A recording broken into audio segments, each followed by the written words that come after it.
ဒီကောင်မလေးကခွေးစာတွေကိုခွေးစာပကံထဲကိုပေါ့ပေါ့ပပလေးပစ်ထည့်လိုက်တယ်ဗျာနောက်တစ်စက္ကန့်မှာပဲအဲ့ဒီအရာတွေကရှေ့ခေတ်စစ်သူကြီးတယောက်စီရောက်သွားတော့တာပါပဲ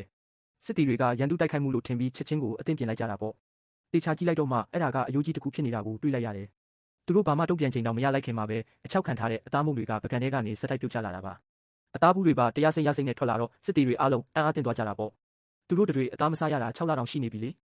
စစ်သူကြီးကအသားဘူးကိုဂယုတစိုက်နဲ့ဖွင့်လိုက်တဲ့အခါမှာတော့အသားနဲ့မူးမူးလေးကလေထဲမှာပြန့်လွင့်သွားတော့တာပါပဲ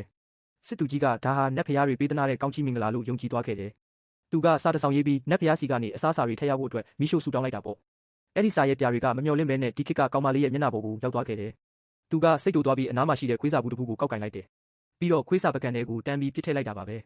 ကောင်မလေးကခွေးစာပကံထဲကိုဘလောက်ပဲထည့်ထည့်မပြည့်နိုင်ဘူးဆိုတာကိုသတိထားမိသွားတယ်သူကခွေးစာအိတ်ကြီးတစ်အိတ်လုံးကိုပကံထဲလောင်းထည့်လိုက်တယ်အိတ်ပေါင်း20လောက်လောင်းထည့်ပြီးတာတော့ပကံကလုံးဝမပြည့်နိုင်ခဲ့ပါဘူးဒါကရှေးခေတ်စစ်တီတွေကိုအတိုင်းမသိဝမ်းသာသွားစေခဲ့တာပေါ့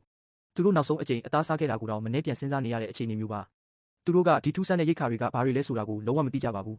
အသားလုံးတွေပြည့်နေတဲ့ပကံကိုပဲငေးကြည့်နေနိုင်ကြတာပါစစ်သူကြီးကခွေးစာတွေကိုခွဲဝေပြီးစစ်တီအားလုံးကိုဝေပေးလိုက်တယ်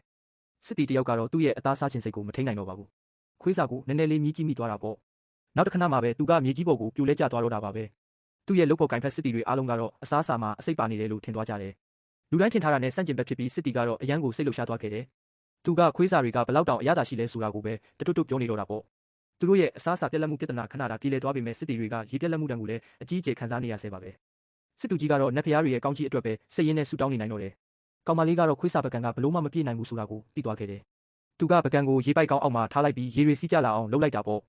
စစ်တပ်စခန်းရဲ့ရေပြက်လက်မှုပြဿနာကချက်ချင်းကိုပြေလည်သွားခဲ့တာပါပဲစစ်တီတွေကဝမ်းသာအားရနဲ့အော်ဟစ်ပြီးပီတိမျက်ရည်တွေကျကြတော့တာပေါ့စစ်သူကြီးကတော့နတ်ဖျားရဲ့လက်ဆောင်အတွက်ကျေးဇူးတင်ကြောင်းပြသဖို့စစ်တီတွေကိုတံမိုးကြီးကြောက်မြတ်ရတနာတွေစုဆောင်းခိုင်းလိုက်တယ်ကောင်မလေးအိမ်ပြန်ရောက်တဲ့အခါမှာတော့သူ့အိမ်တစ်ခုလုံးတံမိုးကြီးရတနာတွေနဲ့ပြည့်နေနေတာကိုတွေးလိုက်ရလို့အံ့အားသင့်သွားခဲ့ရတာပါပဲ